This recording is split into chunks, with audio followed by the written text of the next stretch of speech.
To have me on the forum. And thank you to everyone for making time to attend this session. I'm a financial consultant by profession and a wealth manager. I have had about 2 decades of experience working with clients and families on investments. I spent over a decade overseas in London and Singapore as well. I relocated to India a couple of years ago after my father passed away, and I'm based now in Hyderabad, and I've started my own practice. My focus in my practice is not just to focus on investments.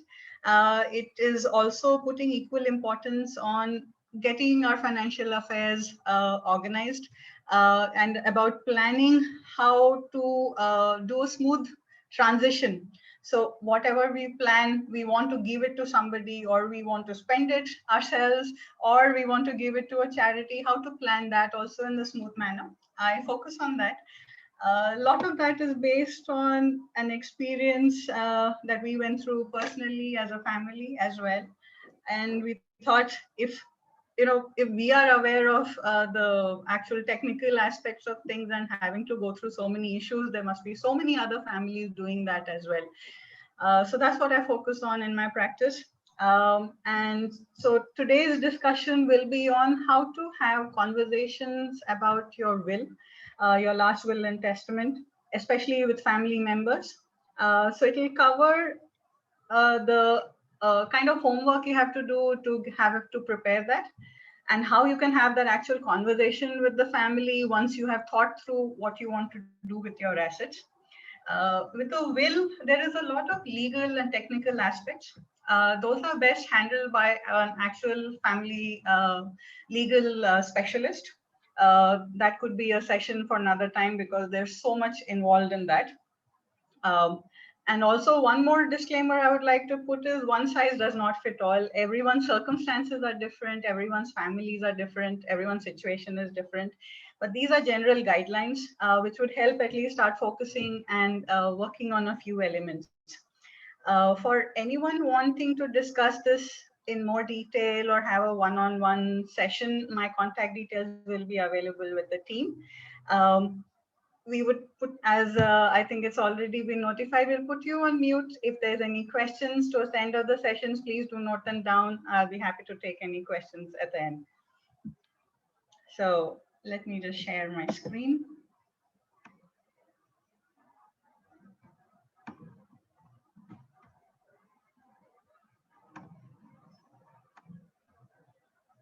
Is everyone able to see this? You can just do a thumbs up if you can. Yes, clear. Quite Great. clear. Thank you. So as I mentioned, this is Conversations with Family. Now, talking about will is a very uncomfortable topic. Firstly, you're having to discuss death. You're having to discuss your own death. That's something most of us are not comfortable doing. And I mean, there's superstitions involved. We feel that if we talk about it, it's actually bringing it forward. It's an uncomfortable topic to bring up with family members because they don't want to think about losing you. What comes with that is also in some cases end of life medical care.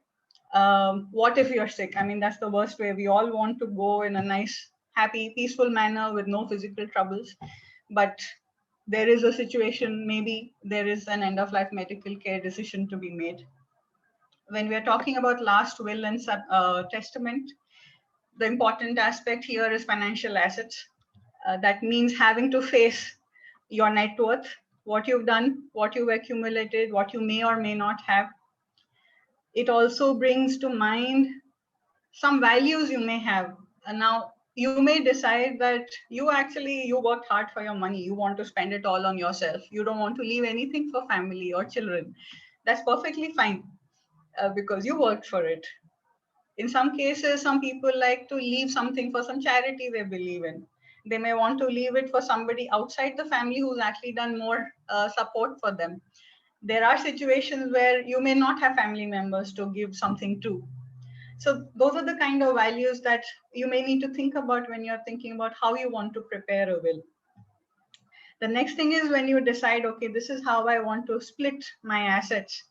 You may want to give more to one child than the other. You may want to give it to some other family members who are not immediate family members. You're uncomfortable doing that because that could bring certain things out to the surface. Should you do it? Should you not do it? Those are all the kind of questions that come to mind. And dealing with death has a lot of emotions. So when we are thinking about why this topic makes us uncomfortable, it's useful to just spend a little time understanding why. One of the main reasons is, of course, fear of death, what may happen to us after that. Another main reason when it connects back to the will and having to discuss a will is guilt. It may be misplaced guilt because you are having to focus on, okay, how are your finances? Are you organized? Do you have everything? You file taxes from so many years. Do you have it somewhere, or is it in some email or online? You don't have the papers for it? You may worry that you've not left enough. You then worry about how would people react if you're not leaving equal amounts to your family members. You want to donate it elsewhere. You want to spend it. Uh, you may decide you want to spend it, but how do you break that news to somebody in your family? That comes from a feeling of guilt. You should not have that because this is your money. If it is about the state of your finances, is there something you can do? Because once we focus on what is troubling us, why that guilt is coming, to think about how you may be able to fix part of it is something that will come as a natural next step. The next thing is, you may decide that once you've written a will, you want to discuss it with your family members. You want to share it with them so that they're prepared for what comes next. Or you may decide, let them find out after I go. I don't want to have that confrontation with them, because you're anticipating some issues might come up. It's good to anticipate that so that you're prepared. In some cases, yes, it may be better that they find out after you go, but that's a choice you have to make after you've decided that that's the best course of action. You may be worried it may change relationship dynamics for the time that is left. You may decide, another topic comes, do you have that discussion with all of your family members at one time? Or you may want to have one-on-one so that each one is prepared separately, each one's issues are handled separately.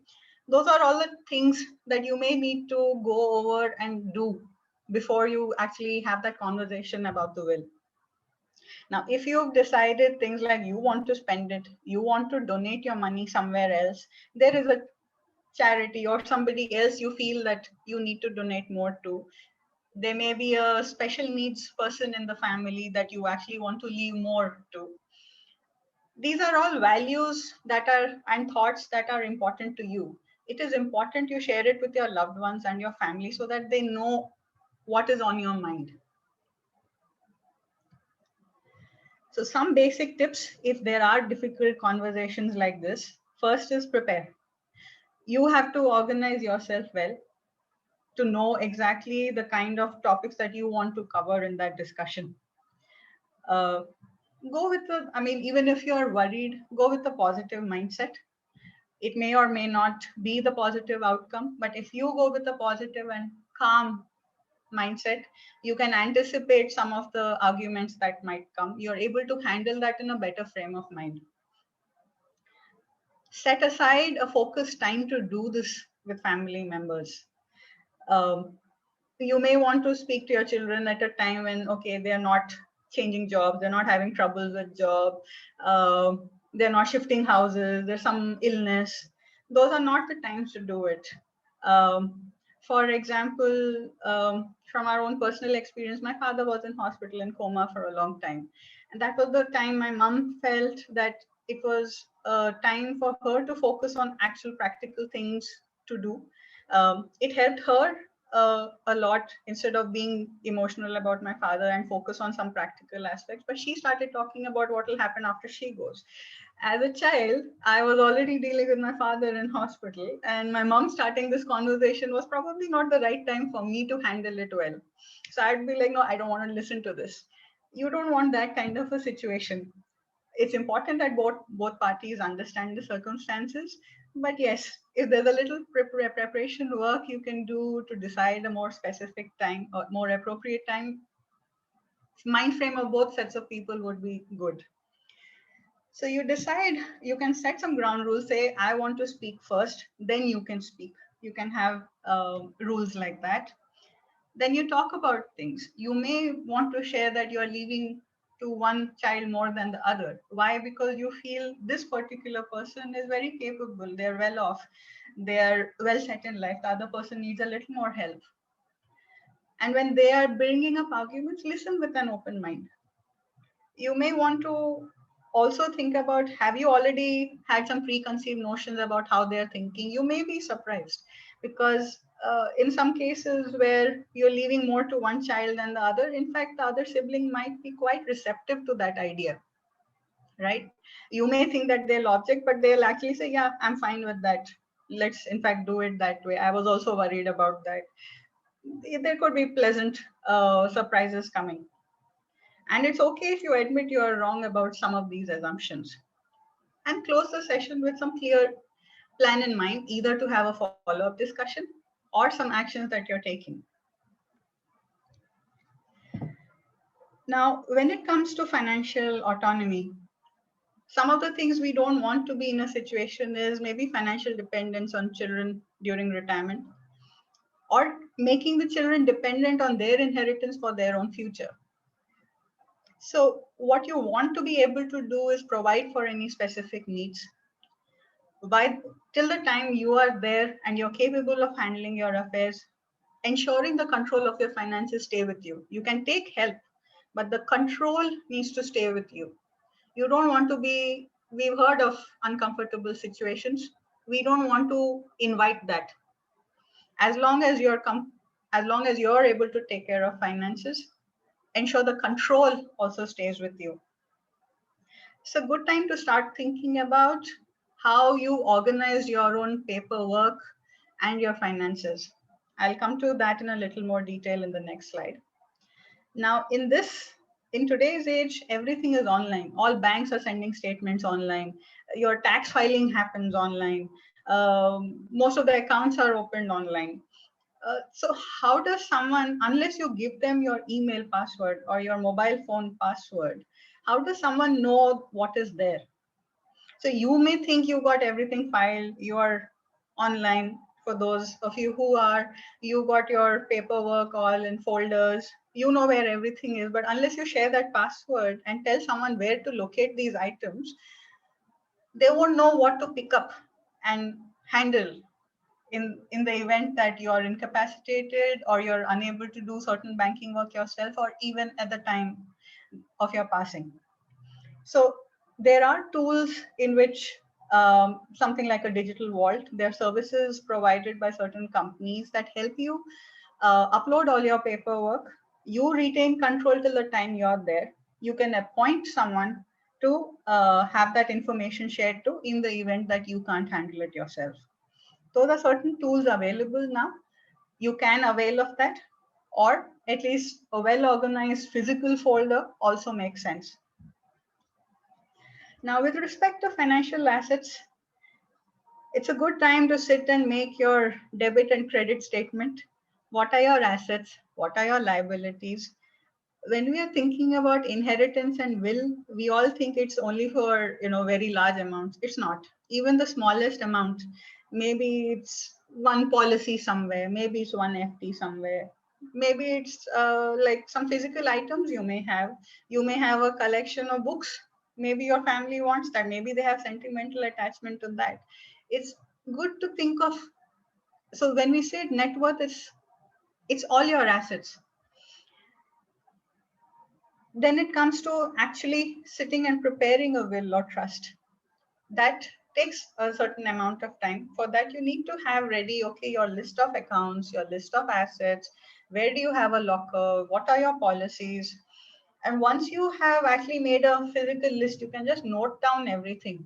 Once you have that list, you may actually feel that, oh, actually there's a lot. You've done plenty in your life. Um, but it'll also show up, okay, I was living in this city once upon a time. I still, my branch base account is there. You may want to transfer that or close that, because what happens even in this day of electronic banking, when it comes to settlement of affairs at the end, the banks tell you, oh no, go back to the base branch. We have seen this especially with LIC, which is surprising. It's a national company, but they expect you to go back to claim to the base branch where you took the policy from. So it is best that once you identified what all there is, you start transferring to where you are, to physical local. And if you don't need certain things, it's fine to close it. Why should you have so many items that you have to manage? Then there are certain open issues that come. Are all your share certificates dematted? One very important issue that comes up in India all the time is difference of names. Our PAN card has a different spelling, our Aadhaar card has a different spelling, our bank account has a different spelling, our share certificates, because we may have bought it ages ago, have a different spelling. Like it could be SV Rao, or it could be Selvan Venkatesh Rao, right? You don't want that situation, because all those become a problem when you're trying to settle affairs. It is good that all your assets have the same name and spelling. Make sure there's a nominee appointed everywhere, address is updated, you have mobile alerts and email alerts wherever feasible. All that helps. So this is the time when you're organizing yourself. These are the kind of items that can come up and that you can take care of in your time. As I mentioned, the digital backup and vault. You may decide you set up a separate folder where everything is archived. That's a very high level of organizing, but it's great if you can do so. And then when you have this whole snapshot in front of you, it becomes easier for you to decide, okay, how do you want to allocate, right? You may want this much I need for my care, this much I may need for, I want to go visit my family, I want to pursue a hobby, I need to be comfortable where I am, I want to spend it. This is me, this is my money. Then you say, okay, these are some things I know is important for my family. I want to leave this much for this person, this much for this person, this much access to some charity that I want to leave, or anybody else. So it becomes easier to do your allocation before preparing the will if you have this organizing ready. When it comes to the will itself, there's a lot of factors that come in. Your place of residence. For example, Bombay, Calcutta, and Chennai come under the old British presidencies. So there's a concept of probate of law. There are differences that come up in the religion that you're following based on the Succession Act, Hindu Act, there's a Muslim Act, there's a Christian Act. All those would be handled by, let's say, a more specialized lawyer. So once you have your homework ready, it's very easy to discuss all this with the lawyer, and it becomes a much faster process. A couple of more things here. It is not mandatory to register your will. However, it's highly recommended, because one thing is, if it is signed and certified in presence of the registrar, it is considered that they have already, there should be no contesting to, let's say, mental capacity or mental sanity, because it is considered that if you signed in front of the registrar, that has been taken care of. The argument that somebody might contest the will saying that this is forged also does not come when it is registered. However, it's not mandatory. What another way, I mean, one of the questions that comes up is, okay, I write my will. The will has to be very detailed. It has to specify the accounts. It has to specify which bank. It has to specify what may have been the level of assets there. For example, if you're saying I am leaving this house or a property, you need to put the address. You need to probably specify, is it in joint ownership or not? Because a will becomes very, very important in India. if you don't have a will in place, your family members will have to go for something called a legal heir certificate. Now, every state has a different rule for that. It is unbelievably cumbersome.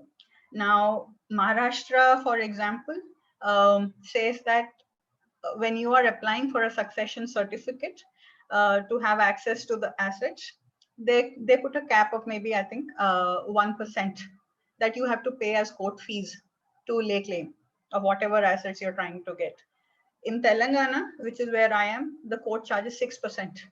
Now that's large figures to sit and have to pay to a court for something you may be legally entitled to. So it is highly recommended that go through this process to make a well drafted will so that your family members don't have to go through this. And second, the assets that you have worked hard for are not just taken away by court and then, going in the court proceedings for so long without having a proper resolution. Makes a lot of sense, at least because you put a lot of value and effort into acquiring whatever assets there are. That should be devolved properly. In developed countries, this end of life medical care is probably a little more advanced. There's a concept of living wills, wherein you can say that if I am physically or mentally incapacitated, who takes over from me? The thing is, most of us feel that if we put nominees on our accounts, that's enough. But it's important to remember that a nominee only can handle or access your account once you've passed away. Now, if you are in hospital, uh, suppose there's a concept of, suppose you've had stroke or you're dealing with some very severe illness, you can't handle things or you don't have the mental wherewithal to take decisions on your assets. Having a nominee doesn't do anything. The family member, in so many cases we've seen, especially in COVID times, they're unable to even access bank accounts when their spouse is in hospital. They've not been able to access bank accounts. They may not be joint holders. They may not even know where things are. So how do you take care of that? For that, there is a power of attorney that you may have to draft. Those are all questions that you may just want to think through if you want to do this as a comprehensive manner. In India, they did introduce something like living will. It's quite cumbersome to go through. You have to get a municipal councillor, you have to get a doctor in place, all of that. We know how easy it's to do all that in India. So it's best to probably think through what access you want to give someone in case you are in hospital, and how they'll be able to know what to do. You want to make sure you have covered any costs and contingencies that may come up for your own care. You don't want a situation where someone says, we don't want to help. So you want to make sure your medical expenses are taken care of.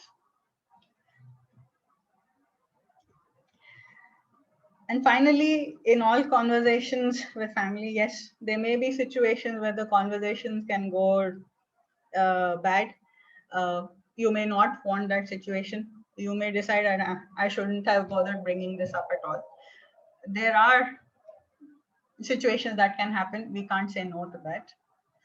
But an open communication is absolutely key. And maybe, who knows, you may be able to actually repair some issues that have come up. Maybe someone not even voiced their concerns. There's always that hope we may want to go with, but the discretion of judging that is with you. You need to be able to decide that these are general guidelines. As I mentioned, there may be pleasant surprises for you in store. There may be someone who actually does not want any monetary assets from you. They're more happy, maybe, let's say you want your mom's wedding sari. It's for sentimental attachment. There may be a little silver ornament. There may be some ornament at home that they might want to remember you by. So even if you identify things like that, that has actually a lot more meaning in some cases than any money that you might want to leave behind. So these are some of the things that if you focus, when it's not just about drafting a paper document and just listing your financial assets, it's all of these things that come up in your decision making when you are sitting down to prepare a will. So I hope this helps in certain discussions. It helps you get started on thinking about preparing a will. So I will open this up to any questions at this time.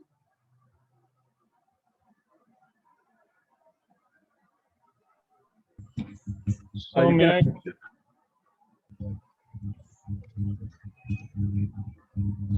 Hello. Yes. Yeah. May I go for the question now? Yes, please. Yeah, you just briefly mentioned that yes, you should transfer all your old documents and bring it closer or reduce the number of exposures that you might have. Then when it comes to banking, you realize that mostly their servers are down or their app is not working. So it always becomes important that you have an option or you create that option wherein you can fall back on. So what I is agree your... with that. I agree with that. And sometimes it's easy to refer to a physical document. You might want to maybe prepare like a detailed index, right? Take a sheet of paper, write everything. So you review that, let's say on an yearly basis. Maybe you've decided to close one account, it's no longer there. You can update that. You can update, say, something else that you've opened up, or you have added a joint applicant.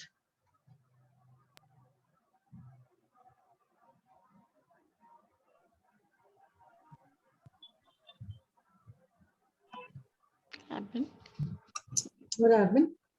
Any other questions? Yeah, I have a question. May I? Yes. Yeah. What is the, I have two, in fact. One is, what is the legal status of a notarized will? A will notarized by a lawyer. Mm-hmm. Is that does it serve in lieu of probating a will now? Okay. So when you are writing a will, it's important to have you sign it. It has to have your original signature. It has to be dated. Right. It has to be witnessed by 2 witnesses with their full names, addresses, and a lawyer has to have countersigned it.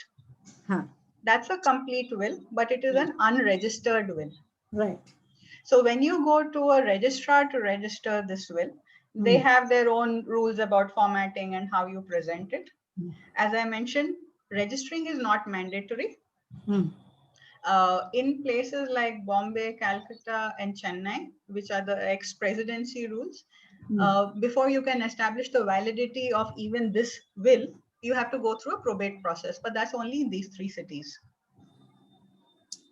Which 3 cities? Calcutta? Calcutta, Madras, and Bombay, which were the old British presidencies. Right. So we are still, of course, dealing with laws from that zamana.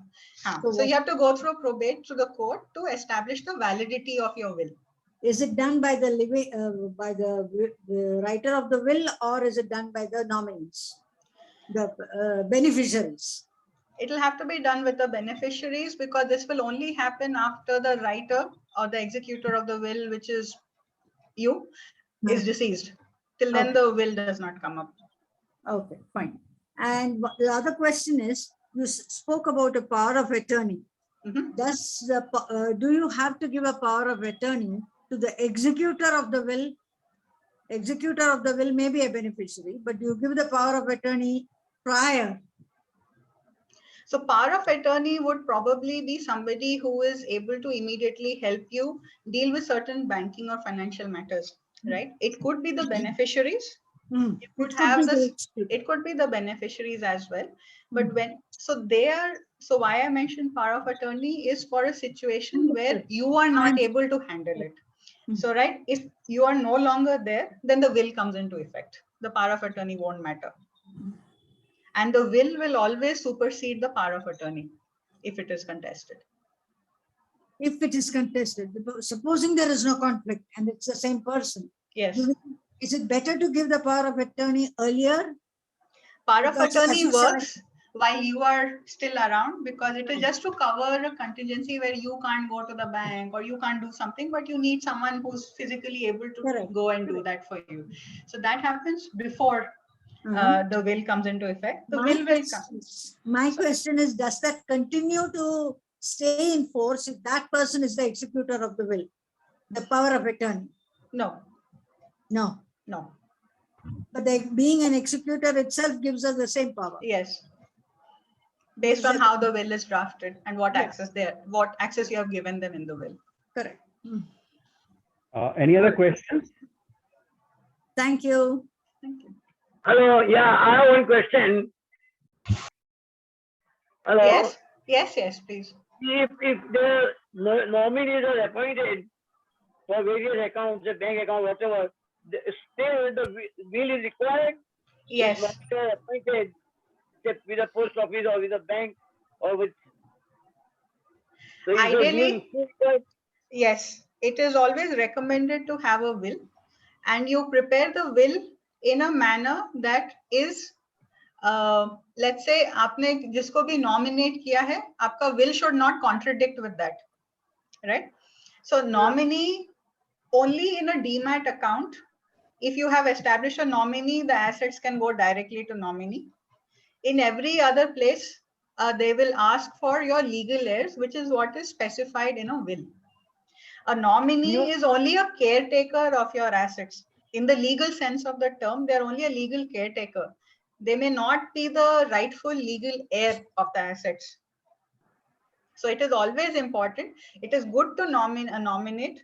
It is also helpful, possibly if you're comfortable, to have a joint holder on your accounts, because then it's either or. If one person goes, it automatically goes to the joint holder. If that person is also not there, then it goes to the nominee. But a will is what will identify the actual legal heir.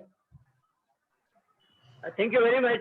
Another question, suppose I make a will, but after my saying that they do not accept that will. The nominee order my this thing, next again, they will accept the will. Suppose there is something saying, no, I don't agree to it. What happens?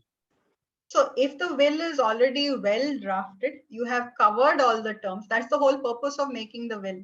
Even if the nominee is not in agreement, they cannot contest the will.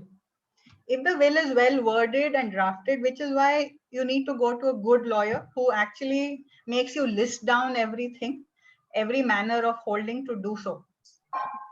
And it should not contradict the legal succession laws, right? So there is a concept of class A heirs, class 1 heirs and class 2 heirs. Like for example, I am talking about Islamic Sharia law point of view. If we go according to this, we don't go according to will. We go according to our Islamic Sharia. Yes, I believe that question is then best handled by an actual lawyer who specializes in these family heirship rules.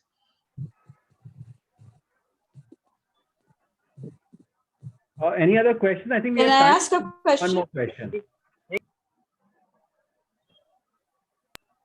Hello, I have a Yes. question, please. I have Yes, a please. question. Yes, please. Yeah. Yes, please go Can on. I ask a question?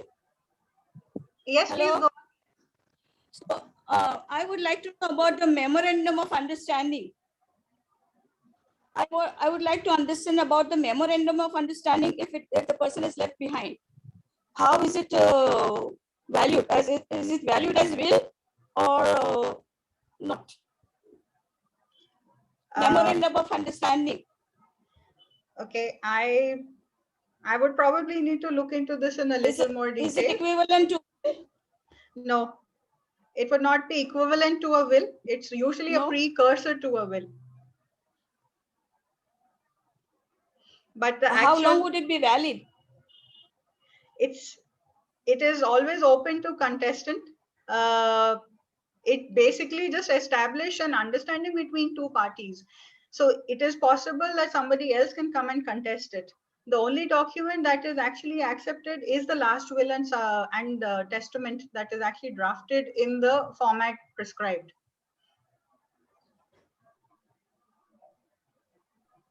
Hello? What I heard about it is it should be registered, then it is equivalent to will. I would probably recommend that we consult a lawyer on this. I'm happy to take this as a separate matter on a one-to-one basis. Okay. Any other question? I think Thank we have you so time much, for dear. maximum one question. We are running out of time. Do we have a question or? Yeah, may I ask one more? Raj, if you can let somebody else ask, if anybody else, we'll ask them to ask, or else we'll ask you. Somebody has said after a will is registered, can the person change the will? Yes, That's it can actually a good be. question. Yeah, that can be changed. You can change the will as many number of times. You can add a letter of wishes to the will. You can even make a master will and attach your financial assets as a separate codicil.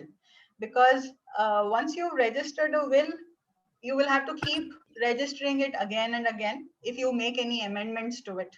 So typically we recommend that the financial assets part of it is attached as a separate codicil, and that can be updated as and when you make any major changes. That the lawyer, it has to go through the legal process, again witnessed and signed and dated, all of that. Because our circumstances can always change. There is of course that eventuality.